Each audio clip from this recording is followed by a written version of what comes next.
Acredito que você tenha muitas lembranças, né? Muitas lembranças da congregação.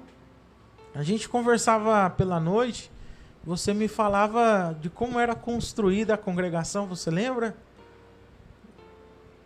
Lembro, mano, De que, plenamente. de que era feito, E, né? A congregação. mas assim, e é algo que é uma coisa assim, que eu até falei uma vez com uma irmã, né? Que se eu apanhasse na cabeça, né? Se eu levasse um baque na cabeça, eu jamais iria me esquecer dessa história, né? Das minhas origens. Mesmo se eu apanhasse forte, mas eu não ia me esquecer jamais, porque foi onde tudo começou. Para quem não sabe, a congregação do Pará, ela ficou famosa, primeiramente porque era um templo de madeira, era feito só de madeira, mas era um templo bem grande e cabia muitas pessoas e ficou conhecido realmente porque quando faziam programações, vigílias, festa das mulheres, festa de jovens, lotava a congregação que chegava muita gente do lado de fora. Não cabia o povo, era muita gente. Então eu sou dessa época, da época áurea, e, e assim, as lembranças que eu tenho são inúmeras, porque marcou minha infância, e eu tenho amizade com várias crianças, com vários jovens, até hoje, né? Amém. E esses jovens, né? Você encontra com eles hoje, né? Você pensa, né? Você se lembra das coisas que vocês faziam, né? Como é que era nesse tempo a congregação? Você disse que eram muitos irmãos, né? E assim, voltando um pouquinho no tempo, né? É, Uhum. você já tentava um pouquinho para fé, já olhava, né? Ou era aquela criança que gostava, como todas as outras, de brincar, né? De correr? Como que era assim o irmão Thales no começo? Bom, Varão, como é que eu posso falar? Acredito que as duas coisas Aham. que o Senhor mencionou. Eu, eu era uma criança muito peralta, como falei de noite, dei muito trabalho para minha mãe e para meus irmãos. Eu fugia da congregação, né? Fugia da congregação e ia embora. E, e ao mesmo tempo eu era uma pessoa muito interessada. Tanto é que, até conversando com a minha mãe esses dias, eu falei para ela que, no geral, as crianças e os jovens eles corriam dos cultos de doutrina, a maioria, né?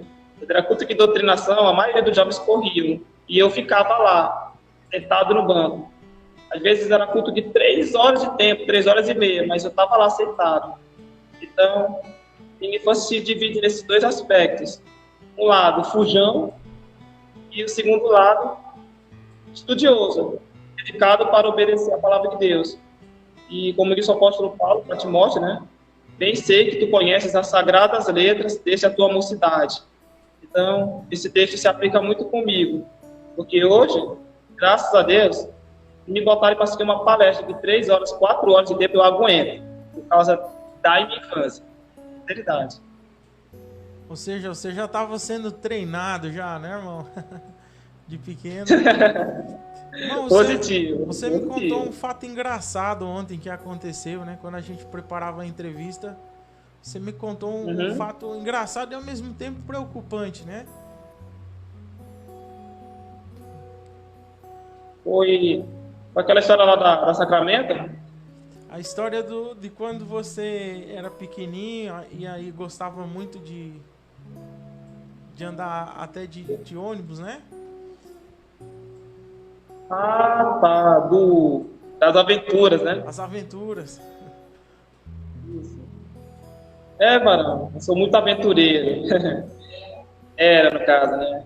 Agora, só que hoje, eu ainda sou aventureiro, só que de uma forma totalmente diferenciada, né? Mas, no passado, agora eu vou ter que contextualizar um pouco.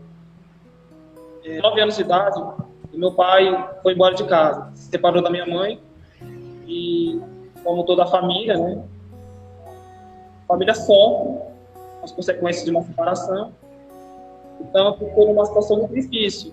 E minhas irmãs sofreram muito porque elas eram menores de idade, principalmente minha irmã caçula. E no meu caso, como eu era uma pessoa muito dedicada aos meus estudos, acabou criando em mim um desequilíbrio emocional. E nesse interim, eu me desfoquei totalmente do colégio. Tanto é que eu era um garoto que tirava muitas notas boas. Tirava 10, tirava 9, tirava 8. Era nessa média, 8 a 10. E quando eu fui para a quinta série, foi o pior ano da minha vida, porque eu matava a aula só para me poder assistir, só para me andar de ônibus, perdão. Matava a aula só para me pedir assistir de ônibus. Andar de ônibus. Então, como consequência de tudo isso, eu acabei ficando reprovado naquele ano. Então, foi um duro golpe para mim, foi horrível. E eu fiquei uns 4 anos nessa situação, né? Andando para cima e para baixo de ônibus.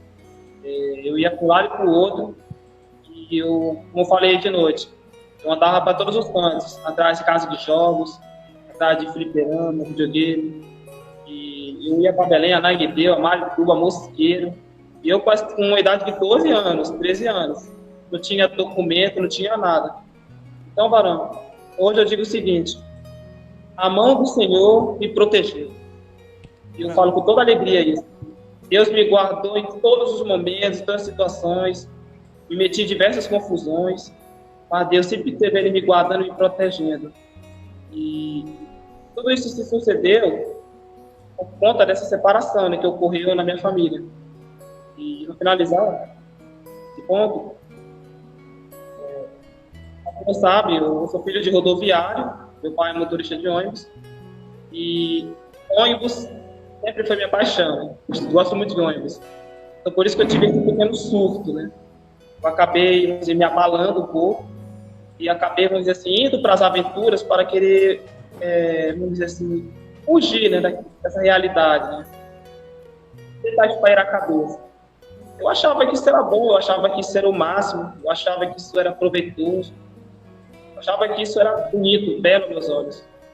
Tanto é que eu falava uma frase dentro do meu coração, vou revelar agora. Eu falava a seguinte frase: comigo ninguém pode, só Deus. Comigo ninguém pode, só Deus. E hoje eu digo: louco, bendito seja o eterno Deus, que o Senhor me deteve. 15 anos de idade, Ele me deteve, e aqui eu estou para a honra e glória do meu Senhor. Amém. Graças a Deus.